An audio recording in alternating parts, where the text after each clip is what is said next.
자, 우리 지난 시간에 1장에 대한 내용을 쭉 다 했고요. 지난 시간 전반적으로 했던 내용들 쭉 한번 리뷰해보고 오늘 넘어갈게요. 자, 회계 필요성에 대해서 제가 좀 여러 가지 말씀드렸는데 일단 우리가 좀 기억하면 좋은 게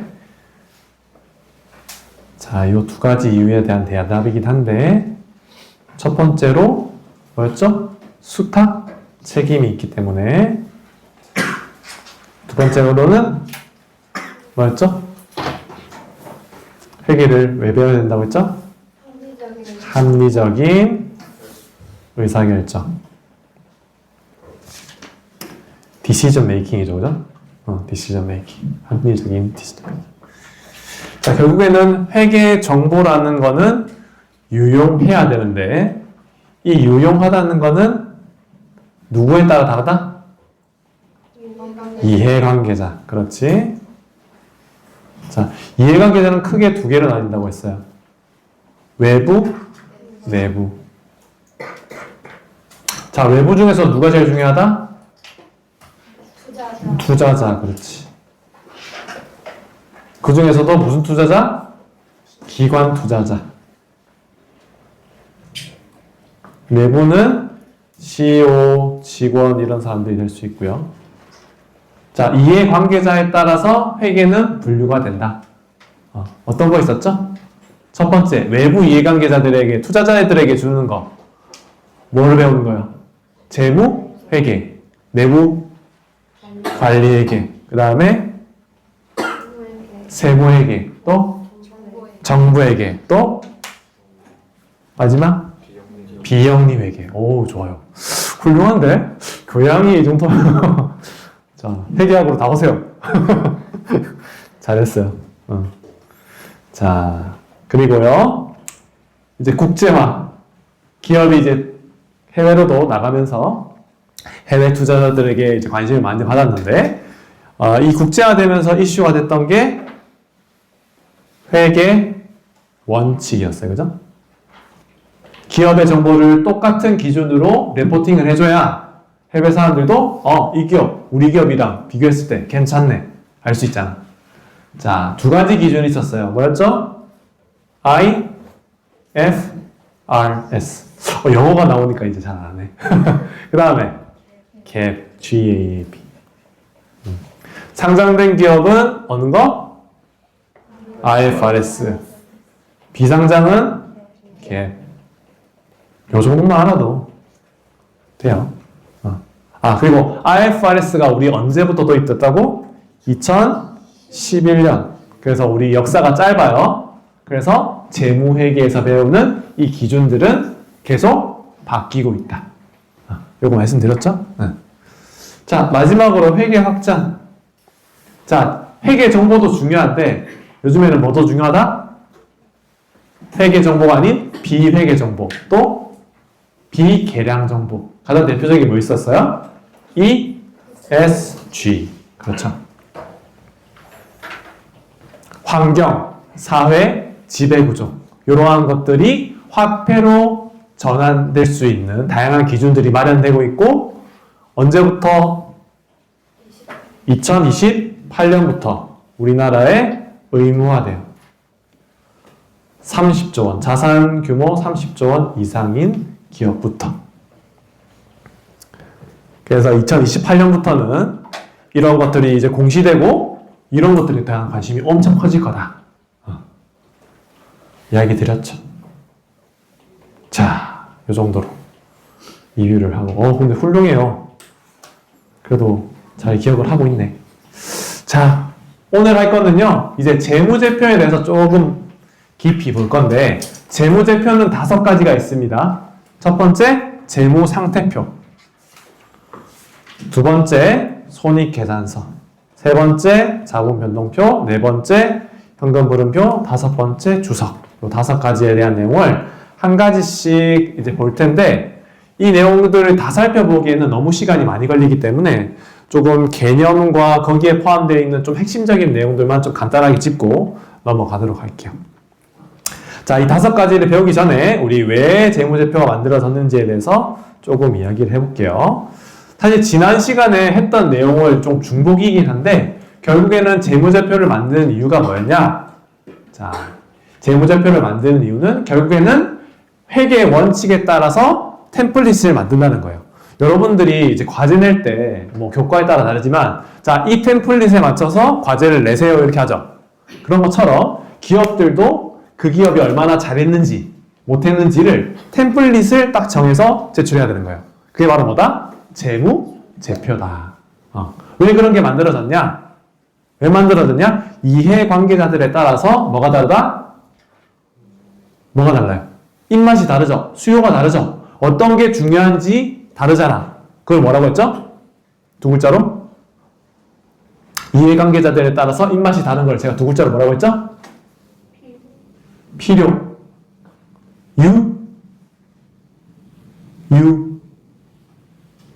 무슨 정보가 다르다고 했어요?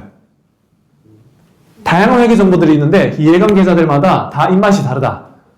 이해관계자들마다 어떠한 정보가 다르다? 유용한 정보가 다르기 때문에 이런 재무제표를 만드는 거예요. 알겠죠? 유용한 정보가 다르기 때문에. 자, 그렇고요. 그 내용들이 적혀 있어요. 네. 그래서 보세요. 기업이 회계 정보를 제공할 때 어떤 문제가 있냐? 이제 이해관계자들마다 요구하는 게 다 다르겠죠. 그죠? 그래서 사실 기업 입장에서는 이러한 정보를 하나하나 리포팅 하는 게 다 뭐겠어요? 다 뭐예요? 기업에서 예를 들어서 여러분들 기업의 회계 정보들 다양하게 있지만 그 임원들 있죠. 삼성전자나 SK이노베이션이나 이런 대기업들이 임원들이 얼마만큼의 연봉을 받는지도 보고를 해요. 그래서 최근에 아마 뉴스 보신 분들은 본 적 있는지 모르겠는데 유수의 기업들의 임원들이 얼마 받았다 이런 게 나오거든요. 뭐 요즘 그런 거 하나? 그 게임 뭐죠? 그 슈팅 게임 그 유명한 게임? 하늘에서 떨어져가지고 하는 거? 뭐지? 그 하늘에서 떨어져가지고 이게 공간 좁아지면서 배틀그라운드 그 대표 이름 뭐야? 갑자기 생각 안 난다. 그 사람이 이제 30억인가 50억인가 받았다고 뉴스에 막 나오고 있거든요. 그러한 정보들이 막 나와요. 이제 그러한 정보들을 사실 공개하려면 할 수는 있는데 기업 입장에서는 그런 정보를 만드는데 뭐가 들겠어요? 다 돈이 들어요. 그래서 우리 주주 입장에서는 기업이 최대한 많은 정보를 공개했으면 좋겠죠. 그런데 기업 입장에서는 최대한 공개를 안 하고 싶겠죠. 왜? 물론 좀 자기가 좀 부족하거나 좀 숨기고 싶은 내용을 공개 안 하고 싶은 마음도 있겠지만 그거를 리포팅 하는데 다 돈이 들기 때문이에요. 그래서 수요자 입장과 공급자 입장에 충돌이 있어. 그런 부분이 있기 때문에 어려움이 있는데 그런 것들을 이제 하나의 회계 원칙으로 정해서 자, 이거 정도는 우리 공개하도록 하자. 왜? 무엇을 위해서?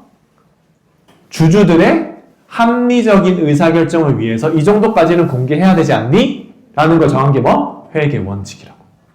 그래서 회계 원칙에 자, 요거는 공개하고 요거는 뭐 자율적으로 해. 요거는 그래도 해. 뭐 이렇게 쭉쭉쭉 나와 있는 거죠.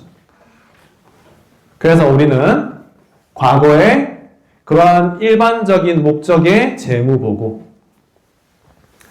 것을 위해서 재무제표라는 것을 만들게 됐습니다. 일반 목적이라는 게 말 그대로 여러분들 일반적이다라는 거는 누구든지 상식선에서 이해되는 거를 일반적이라고 하잖아요. 그래서 일반적인 목적에서의 재무보고 이것을 우리가 재무제표라고 표현을 합니다. 이해됐어요?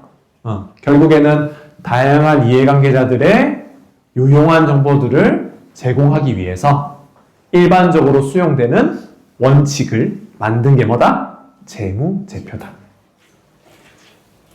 말은 조금 어렵지만 이해는 됐죠?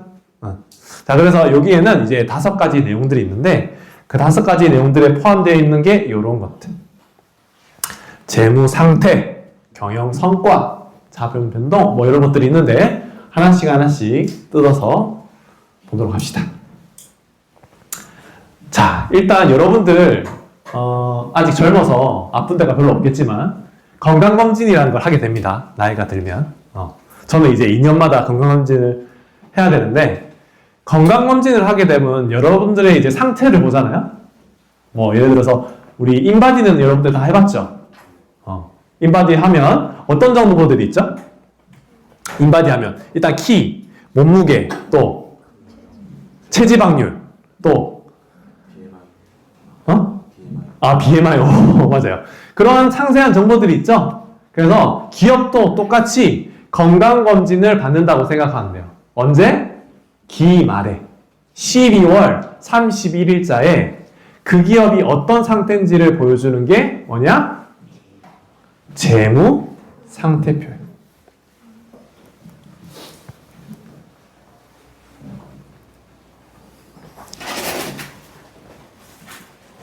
됐죠? 자, 그럼 여러분들이 이제 건강검진을 받아서, 인바디를 해서 체지방률이 위험 나왔어. 고지방, 고도 비만 이렇게 나왔어. 그러면 그거를 보고 내가 내 상태가 지금 어떤지는 알지만 왜 이렇게 됐는지를 알 수 있어, 없어요? 없죠. 왜냐? 그거는 그 특정 시점의 상태니까. 맞아요? 그래서 내가 왜 이렇게 됐냐? 지난 1년들을 한번 회고해 보는 거야. 내가 왜 이렇게 됐는지. 맨날 배민에서 야식을 먹었다. 친구들이랑 마지막 시간 끝났다고 해서 매일 이제 치킨이랑 맥주를 마셨다. 뭐 여러 가지 이유가 있겠죠? 그게 바로 손익계산서. 기업에서도요, 그 기업의 상태라고 하면 뭐 매출이 좋은지, 이익이 얼마나 하는지, 뭐 이런 것들이 궁금하잖아요? 자, 그런 것들의 1년 동안의 과정. 1월 1일부터 1월 31일까지 12월 31일까지 이 기업이 얼마만큼 돈을 벌었는지를 확인할 수 있는 게 손익계산서. 명확히 차이가 나죠? 얘는 상태, 특정 시점의 상태. 얘는 그런 상태가 된 데까지의 어떤 원인, 흐름들을 쭉 볼 수 있는 거예요. 이해되죠? 자, 마지막 자본 변동표.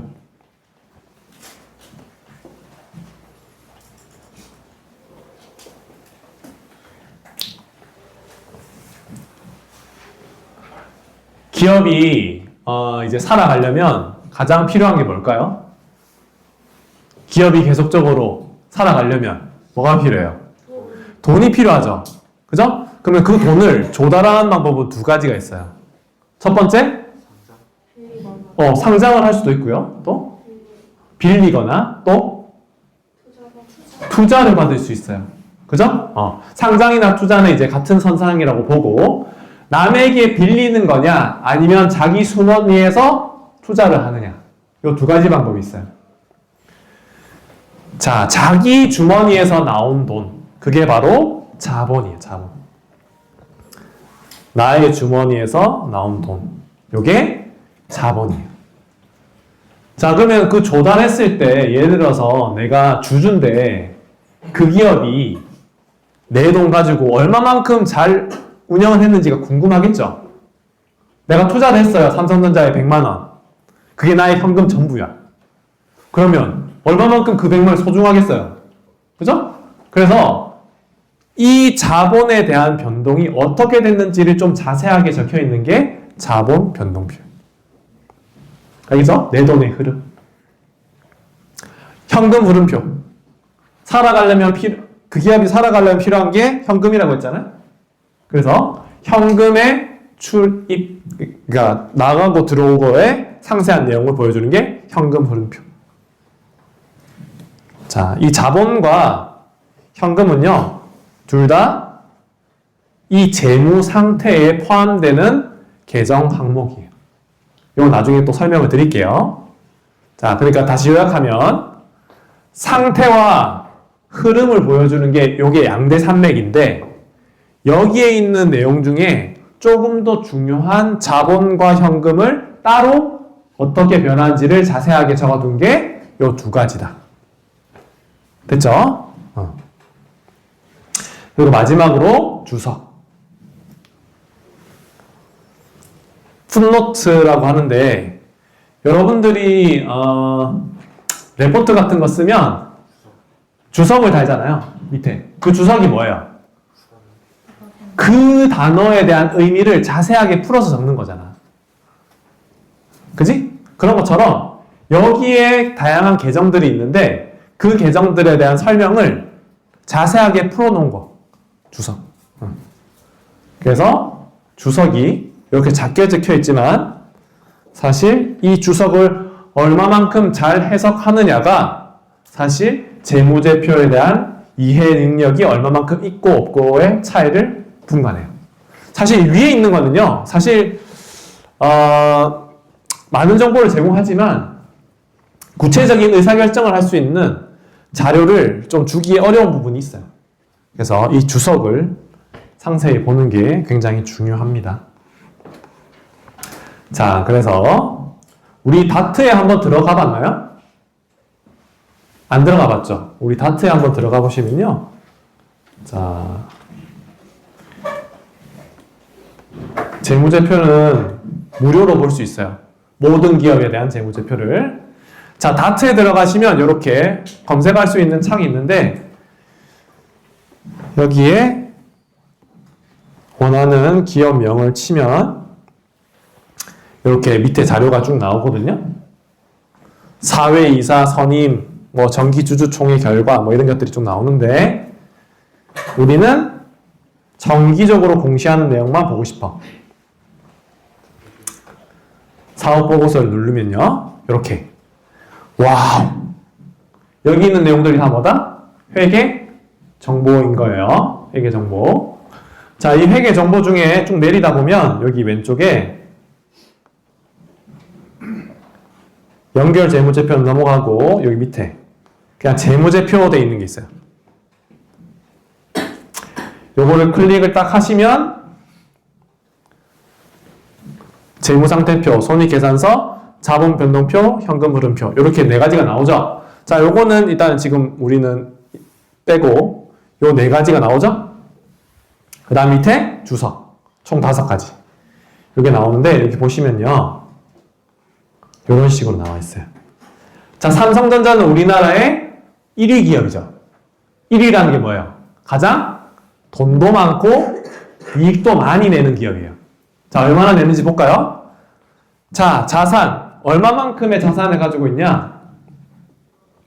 지금 단위가 100만 원이에요. 그럼 자산 총계를 보니까 얼마예요? 10조. 358조 원. 358조 원이 현재 삼성의 자산이에요. 요거 컬럼은 재작년, 작년, 현재일 거예요. 맞을까요? 요건 상식이에요. 자, 삼성전자 자산이 얼마예요, 이러면? 358조 원 정도 됩니다. 이렇게 얘기하지. 거기서 시간 배웠잖아. 자, 보세요. 재작년에 비해서 지금 얼마나 증가했어요? 얼마야? 약 300조 원에서 2년 만에 50조 원의 자산이 증가했죠. 삼성전자는 도대체 무슨 짓을 한 걸까요? 50조 원만큼의 무엇을 한 걸까요? 궁금하지 않아요?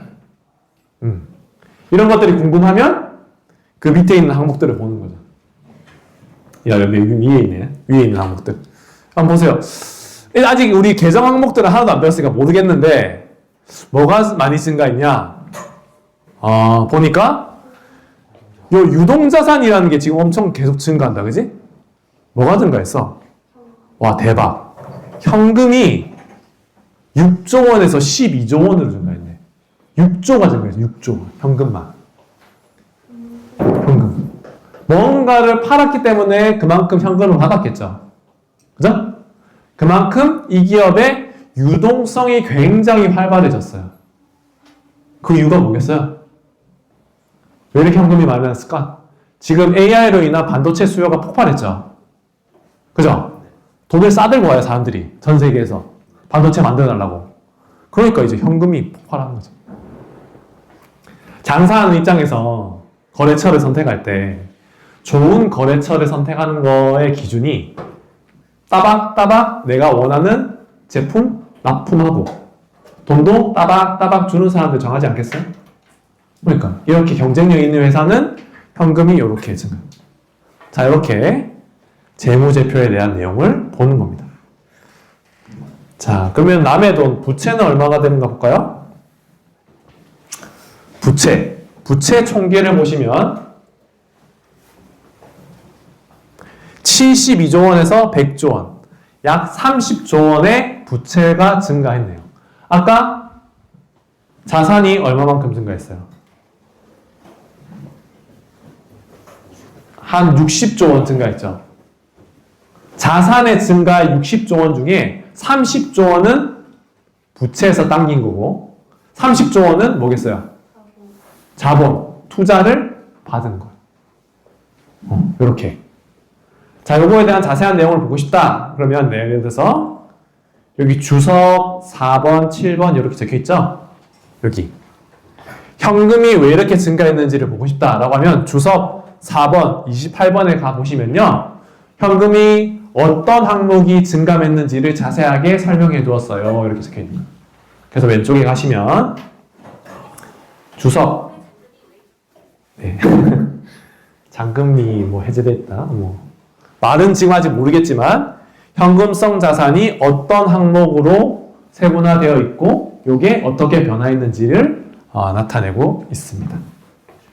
자, 요 세부적인 내용은 우리는 아직 안 배웠기 때문에 모르겠지만 여튼 다트에서 모든 상장된 기업의 재무제표를 확인할 수 있고 그 재무제표의 5가지 항목을 이런 식으로 우리가 확인하시면 된다.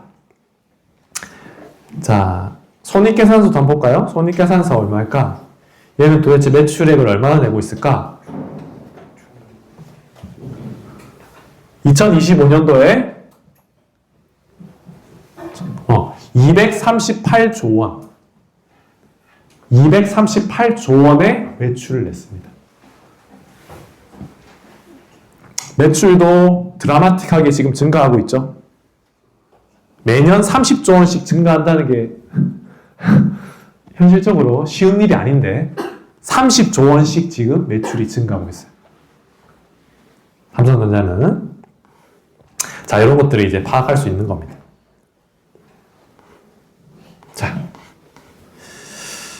자, 주석까지 봤고요. 자, 그래서 한 가지씩 이제 이야기를 좀 해볼게요. 자, 우리 재무제표는 5개인데요. 그 중에서 중요한 2가지. 여러분들이 가장 자세하게 이해해야 되는 게 재무 상태랑 손익계산서 그 2가지예요. 거기에 대한 상세한 내용을 보면 되는데 여기 그림에 있는 것처럼 재무 상태라는 거는 12월 31일자에 스냅샷을 찍는다고 생각하면 돼요. 그때 상태를 딱 찍는 거죠. 그래서 그 상태에 구체적인 내용이 3가지가 들어가게 되는데 첫 번째는 자산, 두 번째는 부채, 세 번째는 자본. 이렇게 3가지의 큰 카테고리를 알게 됩니다. 자, 부채는 내 돈이에요? 남의 돈이에요? 남의 돈. 남의 돈. 빌린 돈. 자본은 나의 돈. 자, 빌린 돈과 나의 돈이 예를 들어서 100억이다. 그러면 이 100억을 가지고 나는 무언가를 사겠죠. 그죠? 현금으로 가지고 있을 수도 있지만 내가 빌려가지고 현금으로 가지고 있을 거면 기업 안 했지. 100억으로 내가 빌렸으면 뭘 해야 될 거 아니야. 뭐 할 건데? 삼성전자는 뭘 하겠어요? 이 100억으로. 부채랑 자본으로 100억 원을 내가 출자받았어요. 출자로 빌렸어. 그럼 100억으로 뭘 하겠어요, 삼성은? 개발. 연구개발비에 쓰겠죠? 또.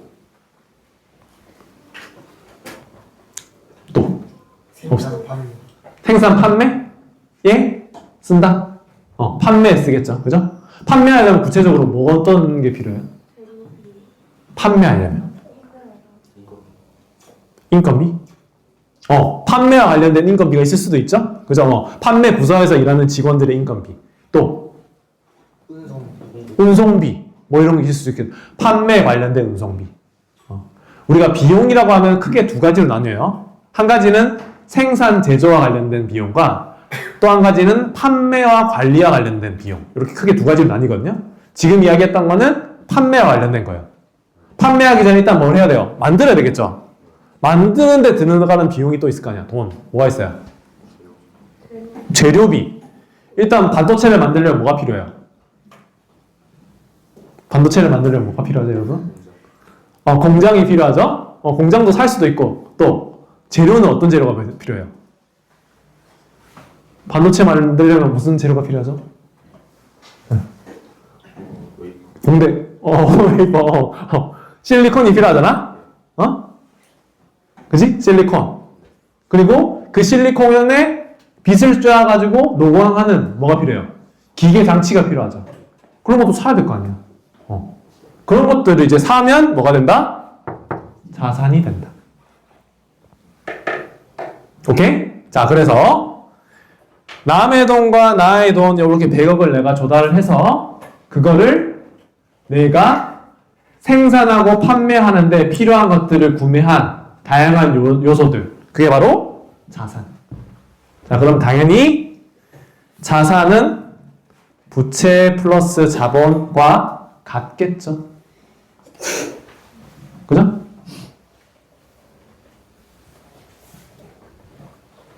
남의 돈이랑 나의 돈이 총 100억인데 자산이 300억이다. 가능해요? 안 가능해요? 100억밖에 없는데 어떻게 300억이 돼요? 그치? 내가 100억이란 돈이 있으면 100억치만큼은 살 수 있잖아. 쇼핑을 하는데 오늘 내가 30만 원 있어요. 30만 원치만 살 수 있잖아요. 물론 카드를 쓰면 또 다른 얘기예요. 신용카드는 엄카는 300만 원, 500만 원 쓸 수 있지만 현금이라고 쳤을 때. 그죠? 그렇게 됩니다. 자, 간단한 원리긴 하지만 이 논리를 조금 이해하세요. 내가 돈을 조달해서 이 돈을 운용한 것이 자산이다. 그래서 자산은 부채 플러스 자본. 여기 밑에 나와있죠? 요게 재무상태표에서 가장 기본적인 수식이 됩니다.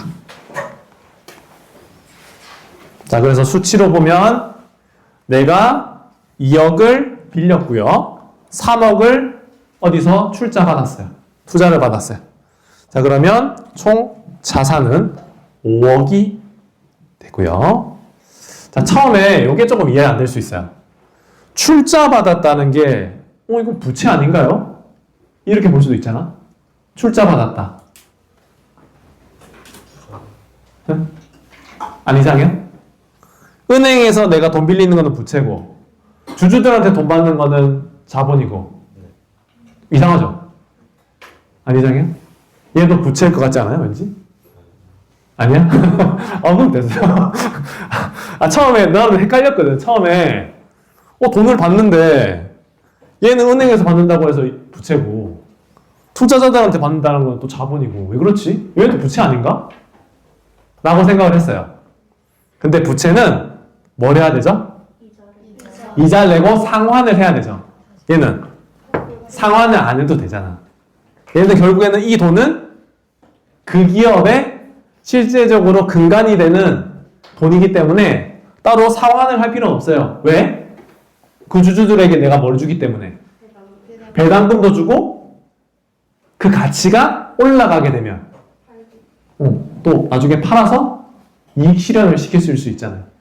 그래서 그 성격이 다른 거예요. 그냥 단순히 은행에는 이자만 주면 돼. 근데 만약에 그 기업의 가치가 높아졌다고 해서 더 주나요? 아니죠. 그래서 성격이 달라요. 부채는 자본. 자, 그래서 요 등식을요. 회계 등식, 재무상태표 등식이라고 합니다.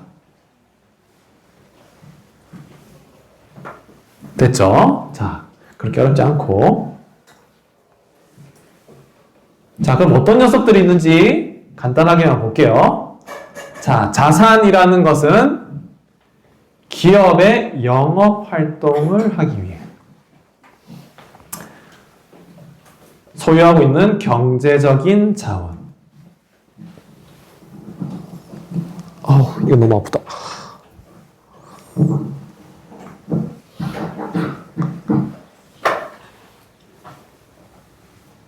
기업은요, 영업 활동도 있고 또 다른 활동도 있어요. 다른 활동도 있어요. 그런데 지금 자산이라는 거는 영업 활동을 수행하기 위한 거. 자, 돈을 조달하는 거는요, 우리가 다른 활동이라고 해요. 무슨 활동이라고 할까? 무슨 활동이라 할까? 돈을 조달하는 거. 재무 활동이라고 해요. 나중에 또 배울 거예요. 그냥 참고 마세요. 재무 활동. 돈을 조달하는 거는 재무 활동. 자, 그래서 자산은요, 기업이 영업 활동, 말 그대로 제품을 만들어서 파는 영업 활동과 관련된 거를 수행하기 위해서 가지고 있는 경제적인 자산. 자, 경제적이라는 거는 말 그대로 그 기업에게 뭘 가져오는 걸까요? 이익, 돈을 가져오는 거겠죠. 그렇죠? 미래의 이익을 가져오는 자원이 됩니다. 미래의 이익을 가져오지 않는 거는 자산이 아니겠죠? 어떤 게 있을까요? 돈을 쓰는데, 예를 들어서 삼성전자예요. 반도체를 만드는 기계 샀어요. 그거는 미래의 이익을 가져올까요? 안 가져올까요? 가져오죠. 근데 안 가져오는 거 어떤 거 있을까요? 돈을 쓰는데 미래의 이익을 가져올지 안 가져올지 불투명해. 어떤 게 있죠? 탕비실. 그럼 운영비. 그런 거 있을 수 있죠? 또 교육훈련비. 여러분들이 이제 직장에 가게 되면 훈련을 시켜줘요. 왜냐면 학교에서 배운 걸로는 일을 할 수 없어. 그래서 실제적으로 더 추가적인 실무적인 업무를 알려줄 거잖아요. 교육훈련. 돈은 쓰는데 실제적으로 이게 미래 이익을 갈지 아닐지 몰라. 그런 거는 자산이 아니에요. 너무 같다. 그냥 참고하세요. 자, 자산에는요, 현금도 있고요, 기계도 있고요, 공장 건물도 있어요. 결국에는 이런 것들은 다 무엇을 가져온다? 경제적인 자원, 미래의 이익을 가져오는 것들이다.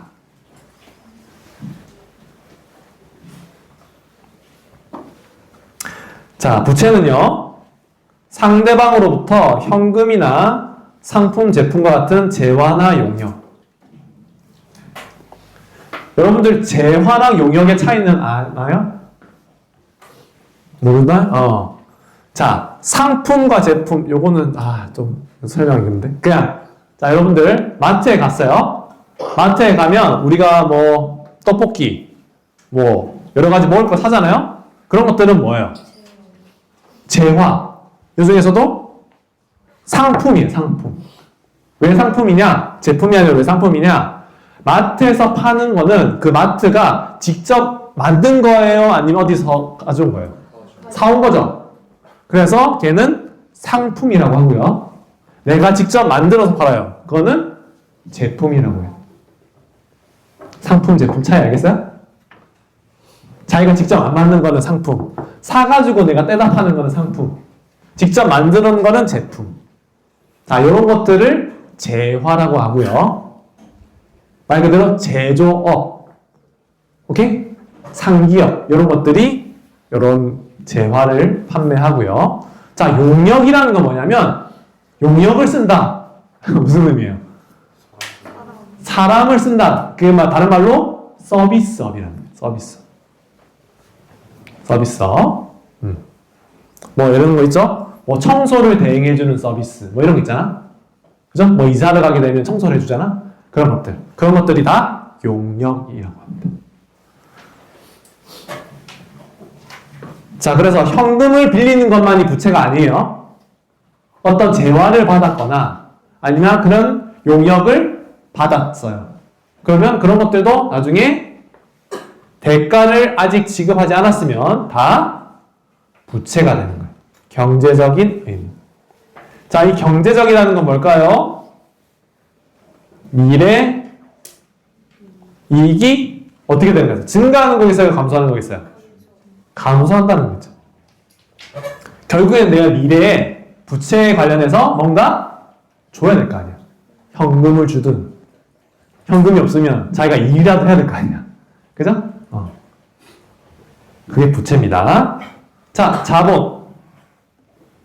영어로 owners 돼 있죠? owners. 자, 기업의 소유주가 투자한 자금.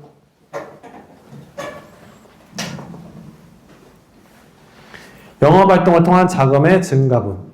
좀 말이 어려운데 결국에는 이 자본은요 자산에서 부채를 뺀 금액을 자본이라고 생각하시면 되고, 여기 자본 안에 들어가 있는 항목들은 나중에 자본 변동표 할 때 우리 좀 더 공부하기를 해요.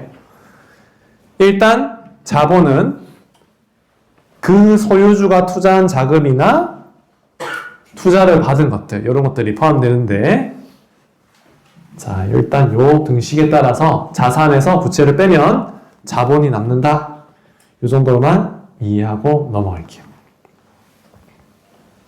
자, 됐죠? 자, 재무상태표는 세 가지. 뭐예요? 첫 번째, 자산, 부채, 자본. 이 세 가지가 있는데, 그 세 가지가 어떻게 관련이 된다?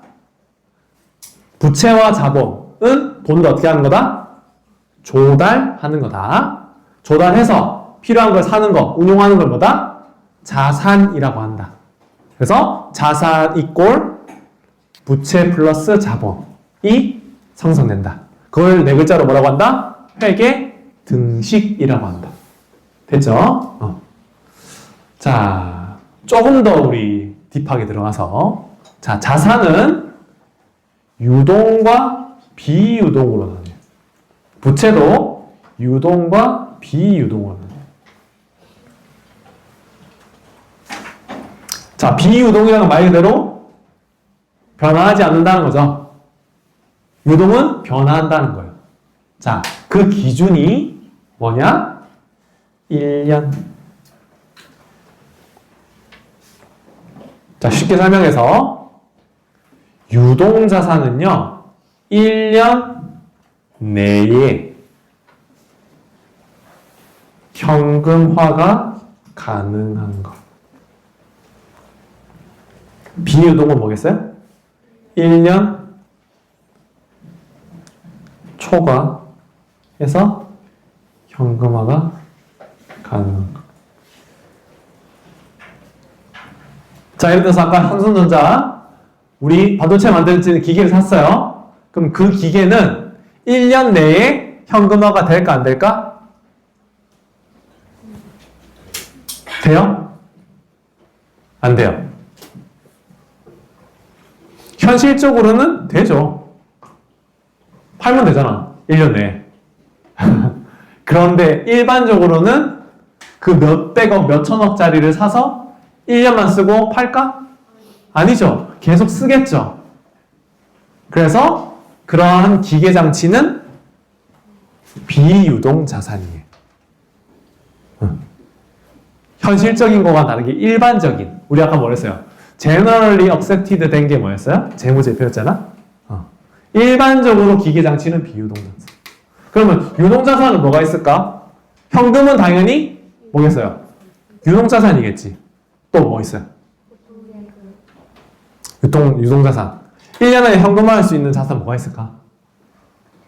제일 쉬운 거 뭐 있어요? 요즘에 사고 팔고 많이 하는 거. 주식. 금융자산. 이런 것들은 단기에 팔 수 있겠죠. 그죠? 그것도 목적에 따라서 나는 장기 투자할래 가지고 있는 거는 비유동 자산에 포함되는 금융자산이고요. 난 단타 칠래. 오늘 사가지고 일주일 뒤에 팔래 하는 거는 유동자산에 포함되는 금융자산이고요. 자, 그래서 딱 정해진 건 아니에요. 딱 정해진 건 아닌데 이 두 가지의 개념적인 이해는 하시라는 거예요. 유동자산은 1년 내에 현금화되는 거. 비유동자산은 1년 초과해서 보유하면서 계속 가지고 있는 거. 그렇게 생각하시면 되고, 유동부채는 뭐겠어요? 반대로 부채니까 어떻게 해야 되겠어요? 1년 내에 갚아야 되는 거는 유동부채. 1년 초과해서 갚아도 되는 거는 비유동부채.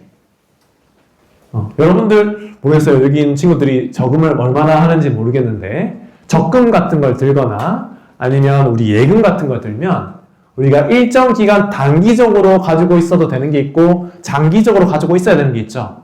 그런 거 마찬가지인 거예요. 유동부채, 비유동부채. 자, 그래서 1년을 기준으로 한다. 요거 좀 기억해 두시고요. 자, 유동성 배열. 이건 뭐냐? 아까 재무제표 봤잖아? 그러면 쭉 항목들이 적혀 있는데 그 항목을 적는 기준도 있어요. 어떤 거부터 적을래? 여러분들 생각했을 때 어떤 거부터 적는 게 좋을까? 유동성 배열이라는 거는 현금화가 빨리 될 수 있는 것부터 적는다는 거예요. 또 다른 기준은 없을까? 생각해 보세요. 여러분들이 재무제표를 본다고 쳐봐. 그러면 어떤 정보가 제일 먼저 적혀 있는 게 좋겠어요? 유동성 말고 어떤 기준이 또 있을까?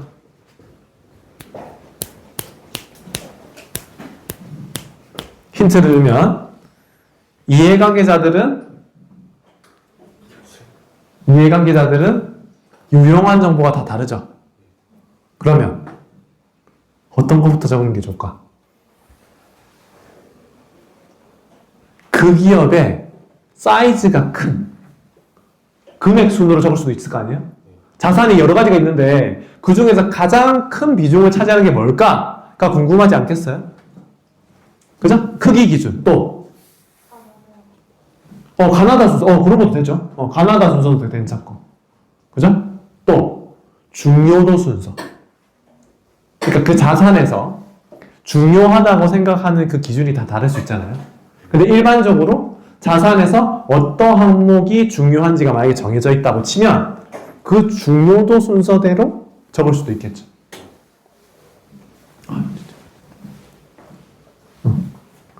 그죠? 그래서 유동성 배열을 우리는 따르고 있습니다. 자, 그래서 우리 실제적으로 아까 거 보면 재무상태표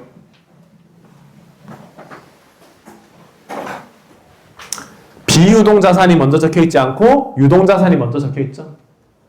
그죠? 유동자산, 비유동자산 이렇게 적혀있어요. 부채도 마찬가지. 부채도 유동부채, 밑에 비유동부채 이런 식으로 적혀있게 됩니다. 자, 이런 규칙들을 우리가 가지고 있다는 거. 자, 그래서 이제 재무제표는요, 재무상태표는요, 세 가지 항목이 있지만 또 한 뎁스 더 배웠어요. 유동, 비유동. 그죠? 그래서 자산이 50만 원이 총액이라 치면 유동자산 21만 원, 비유동자산 29만 원. 당연히 유동자산이랑 비유동자산을 합치면 총자산이랑 똑같아야 되겠죠? 그죠? 그럼 유동자산 1년 내에 현금화 되는 거. 현금, 채권, 자산, 재고자산 이렇게 있는데 요건 나중에 배우기로 하고 비유동자산 뭐 기계장치 이런 것들이 유용자산에 포함되거든요. 자, 이런 것들이 포함되고 자, 부채도 똑같이 유동과 비유동으로 나뉘는데 1년 초과해서 내가 빌린 돈 같은 경우에는 비유동 1년 내에 갚아야 되는 건 유동. 자, 자본은 유동, 비유동 있다 없다? 없다. 그런 게 없어요. 자본은. 자, 그렇게 하고 넘어갈게요. 자, 결국에는 재무상태표라는 거는 기업의 특정한 시점의 상태를 아는 건데 투자자들 입장에서는 그게 왜 중요할까? 어디에 써먹을 수 있을까가 중요하죠. 자, 생각해 볼까요? 재무상태를 어디에 써먹을 수 있을까?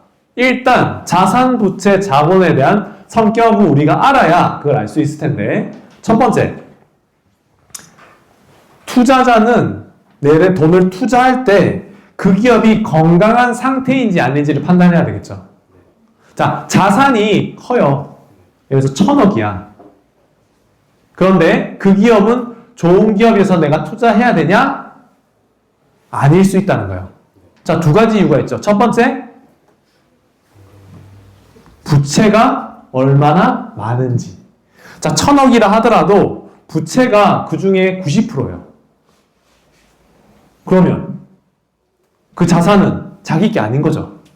전부 다 남의 거야. 남의 돈으로 했으니까. 자, 그 중에서 유동부채가 만약에 굉장히 크다고 쳐봐요. 그럼 어떻게 되겠어요? 1,000억 중에 900억이 부채고 그 중에 대부분이 유동부채야. 그럼 무슨 말이야? 1년 내에 갚아야 될 돈이 얼마나 소리예요? 900억이라는 소리예요. 900억을 못 갚으면 어떻게 되죠? 파산하게 돼요. 그 기업 망하는 거. 그래서 그 기업의 상태를 보고 판단할 때 이 재무상태가 자료상태표가 필요한 거예요. 알겠죠? 단순히 그 기업 자산 규모 크네, 오 좋아, 짱 이게 아니라 부채 얼마인데 거기서 유동부채가 비중이 얼마나 되는데 이런 것들 이제 보고 판단하는 거죠. 오케이? 이해돼요? 네. 우리 친구 이해돼요? 네, 오케이.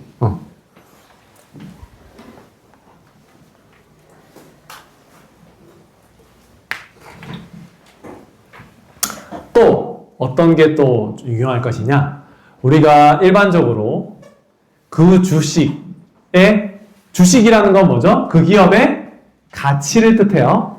자, 그 기업의 가치랑 장부에 적혀 있는 그 금액이랑 같을 수는 없어요. 자, 예를 들어서 우리가 어떻게 예시를 들면 좋을까? 그래서 제가 요 마이크를 샀어요. 마이크를 샀는데 이 마이크를 내가 10만 원 주고 샀어요. 그런데 이 마이크가 유튜버들에게 완전 다 쓰이는 대중적인 가장 유명한 마이크예요. 그러면 이게 지금은 내가 10만 원에 샀었지만 지금에는 30만 원이 유통이 된다고 쳐봐요. 중고거래에서. 희소성이 있어서. 그러면 그 가치, 실제 그 시장에서 판매되는 이 가치와 내가 구매했을 때 그 가치, 장부에 적혀있는 금액은 다르죠? 그죠? 결국에는 그 기업의 가치를 결정하는 거는 이 기업이 얼마만큼 부채에 비해서 자본이 잘 구성되어 있는지를 판단해 볼 수 있겠죠. 아까 내가 투자할 때 당연히 그걸 본다고 했는데 주식의 가치와 이 자본 간의 간극이 얼마나 큰지도 볼 수 있는 거예요. 실질적으로 이 기업은 나의 돈은 요만큼인 거잖아. 자본 요만큼인 거잖아요. 그잖아요. 내 돈인 거. 남의 돈 빼고. 실제 이 기업의 가치라고 하면 요걸 거야. 자본. 그지? 얼마 됐어? 자본은 30만. 총 50만 원짜리인데 부채 빼고 순수하게 내가 쓸 수 있는 거는 30만 원. 그런데 시장에서 거래되는 금액이 예를 들어서 얘가 100만 원이야. 그럼 100만 원과 30만 원의 그 차이는 어때요? 크죠? 그럼 우리가 판단했을 때 고평가됐다고 볼 수 있어요? 저평가됐다고 볼 수 있어요? 이게 상식적으로. 고평가됐다고 볼 수 있어요? 저평가됐다고 볼 수 있어요? 실제 가치는 30만 원이니까. 고평가되어 있다고 볼 수 있잖아. 30만 원짜리 지금 시장에서는 100만 원이라고 보니까. 그럼 그 간극은 뭐 때문일까를 간접적으로 확인해 볼 수 있는 거예요. 뭔가 이유가 있어서 그런 걸 거 아니에요. 사람들이 바보가 아닌데 30만 원짜리를 왜 100만 원 주고 사겠어요? 그지? 그런 것들을 우리 판단할 수 있는 기준들을 제공하는 게 재무 상태표이다. 좀 이해돼요? 자, 그러면 간단한 객관식 문제 한번 볼까요? 자, 옳은 것은 회계 등식은 자본, 부채, 현금 표현할 수 있다. 맞아요? 틀려요? X. 재무상태표는 일정 기간 동안의 기업 재무상태를 요약해서 보여준다. 맞아요? 기간이 아니라 시점이죠. 재무 상태는 자금의 조달 측면과 운용 측면을 구분해서 생각할 수 있다. 맞아요? 맞죠. 조달이 뭐였죠? 부채랑 뭐? 자본. 운용이 자산. 현금화 속도가 빠른 수대로 자산 부채를 표시하는 것을 순차적 배열이라고 한다. 유동성 배열이라고 한다. 아니죠? 자, 그래서 답은 3번. 자, 어렵지 않은, 개념만 알면 어렵지 않은 문제였고요. 시간이 애매한데,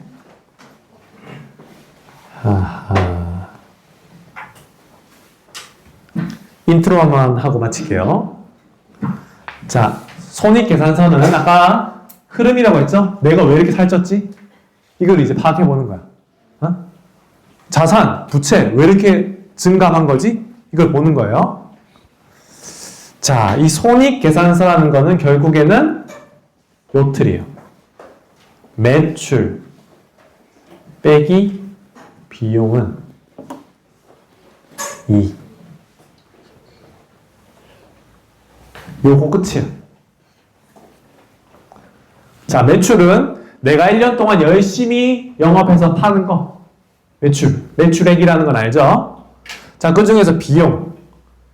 내가 자동차를 팔아요. 그럼 자동차를 팔려면 자동차를 어떻게 해야 돼요? 만들어야 되죠. 만드는데 많은 비용이 들 거 아니에요. 자동차를 만드는데 재료비도 들 거고요. 뭐 쇠도 사야 되고 플라스틱도 사야 되고 오디오 장치도 사야 되고 전선도 사야 되고 등등등. 그지? 그런 비용들을 다 빼고 남은 게 뭐다? 이익. 이게 핵심이에요. 이거를 1월 1일부터 12월 30일까지 어떻게 되는지를 쭉 살펴보는 거죠. 자, 1년 동안 내가 매출 100만 원만큼 벌었어요. 그런데 그 제품을 만들고 판매하는데 70만큼의 돈이 들었어요. 그러면 나에게는 30만큼의 이익이 남는다. 자, 그러면 이 세 가지 항목 중에서 투자자가 가장 중요하게 생각하는 건 뭘까? 당연히 이익이겠죠. 매출 100 난다고 해서 와 100억 나는 매출 짱 아니고 이익이 얼마만큼 나는지. 그래서 얘가 99야. 그러면 이익은 1밖에 안 되는 기업이에요. 얘는 매출이 100억 나지만 비용이 99억이라면 1억짜리 기업인 거예요. 완전 다른. 자, 비슷하지 않아요? 재무상태표랑? 재무상태표는 자산이 크다고 무조건 좋은 게 아니었잖아요. 손익계산서도 매출이 무조건 크다고 좋은 기업이 아니다. 라는 거예요. 자, 그래서 이 과정을 우리가 배우는 게 손익계산서고 자세한 내용은 다음 시간에 이어서 하겠습니다. 수고하셨습니다.